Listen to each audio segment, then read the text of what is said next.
अध्यापक कक्षा में पढ़ा रहा था। एक बच्चा पानी पीने गया, अक्सर होता है, परमिशन लेकर के गया पानी पीने, और फिर जब वापस आया तो बैठते ही जोर से चिल्लाने लगा, रोने लगा, और उसने कहा, सर मेरा बहुत बड़ा नुकसान हो गया है। सर ने कहा, बेटा क्या हुआ बताओ तो। कि सर मेरे पापा ने बहुत महंगी घड़ी दे रखी थी, और आप कहते हैं कि महंगी चीजें पहनकर मत आया करो, आभूषण भी पहन के मत आया करो, इसलिए मैंने वो घड़ी बॉक्स उसमें बैग में छिपा ली थी। अभी मैं पानी पीने गया तो वो घड़ी गायब है। अध्यापक को तुरंत लगा कि मैं तो पढ़ा रहा था, क्लास से बाहर इसके अलावा कोई गया नहीं, तो चोर तो पकड़ा जाएगा। दोस्तों तुरंत दोनों दरवाजे क्लासरूम के बोल्ट करवा दिए और सब बच्चों से कहा कि भाई तलाशी होगी। जिस बच्चे ने घड़ी निकाली थी निकाल तो ली, लेकिन समय तो मिला ही नहीं था उसको कहीं छिपाने का। उसने ये सोच लिया, ये जो टीनेज की गलतियां होती है ना बच्चों, बहुत जल्दी बच्चे, क्योंकि बच्चे स्वभाव से बड़े साफ दिल के होते हैं, वो कोई ऐसे पेटेंटेड या लगातार गलतियां करने वाले बच्चे नहीं होते। कोई पहली बार कर रहा होता, कोई जबरदस्त दूसरी बार कर रहा होता उस गलती को, उसको लगा आज तो इंसल्ट हो जाएगी। मैं बता रहा हूं कि हमारे जो प्रोफेशन है वो कितना बड़ा है। हम जिंदगियां बदलते हैं दोस्तों, हम नेशनल बिल्डिंग करते हैं, हम सारे टीचर्स। कैसे? बोल्ट कर लिया गया। अध्यापक ने कहा कि भाई मैं ये नहीं चाहता।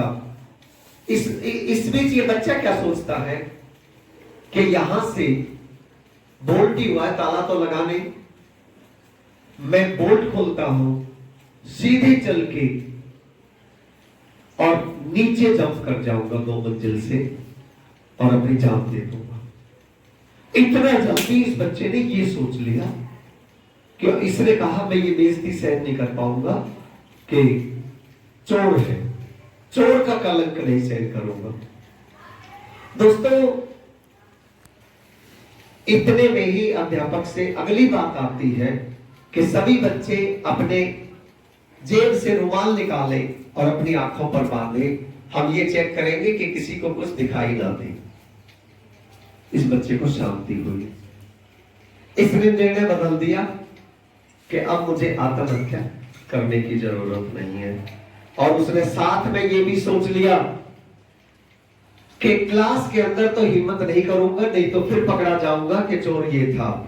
लेकिन जैसे ही मेरे गुरु स्टाफ रूम में जाएंगे, मैं जाके चरण स्पर्श करके माफी मांगूंगा। देखिए कितना जल्दी 2 फैसले ले चुका ये बच्चा। दोस्तों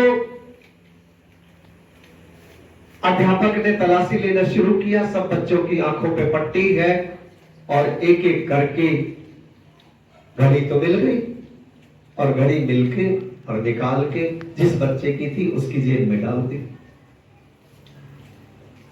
होता क्या है, पट्टी खुदवा दी गई।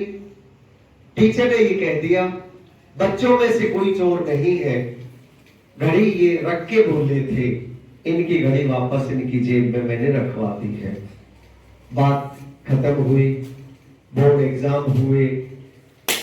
10 से 15 साल बाद वो टीचर भी रिटायर हो गए, वो बच्चा भी कहीं क्लास 1 अफसर बन गया। यहां से उस बच्चे ने पूरी अपनी जिंदगी चेंज कर दी थी, मेहनत करके क्लास 1 अफसर बन गया। और उसी स्कूल के एनुअल फंक्शन में सभी पुराने टीचर्स को और जो बड़ी पोस्ट पे हैं उन विद्यार्थियों को बुलाया गया, अलुमनाई को। और इस बच्चे को, क्योंकि ये हाईएस्ट पोस्ट पे थे, इनको चीफ गेस्ट बनाकर उसी स्कूल के एनुअल फंक्शन में बुलाया जाता है। आपको पता होगा परंपरा ये है कि सब बैठ लेते हैं, चीफ गेस्ट थोड़ा सा थोड़ा सा लेट आते हैं। अगर वो समय पे आ भी जाए तो भी उनको थोड़ी देर रोका जाता है ताकि एक व्यवस्था देख ली जाए।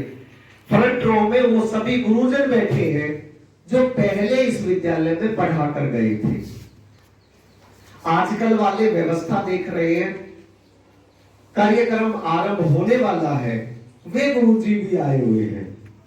ये बच्चा जो अब बच्चा नहीं है और आज का चीफ गेस्ट है, वो अब एंट्री होती है और जैसे ही एंट्री होती है वो गुरुजी को पहचान लेते हैं।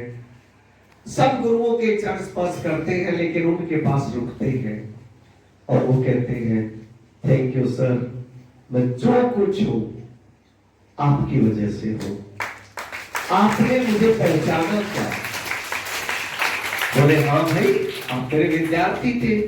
बोले नहीं, कुछ और याद आया क्या? बोले भाई और बहुत सारी घटनाएं होती है क्लास में। नहीं, आपकी अनुमति हो तो मैं कान में कुछ बोलूं। बोले बोलो बेटा। एक दिन घड़ी चोरी हुई थी एक बच्चे की, वो चोर मैं हूं, आपने नहीं पहचाना। बोले बेटा मैं कैसे पहचानता? बोले गुरुजी आपने बच्चों की आंखों पे तो पट्टी बंधवा दी थी, लेकिन आप तो पहचान रहे होंगे। बोले नहीं, मैंने ये सोचा था कि ये बच्चे अभी कुछ दिन और मेरे पास रहेंगे, मेरी नजरों से मेरा शिष्य गिर जाए, मैं ये भी नहीं चाहता था, इसलिए मैंने पट्टी अपनी आंखों पर तो बांधी थी।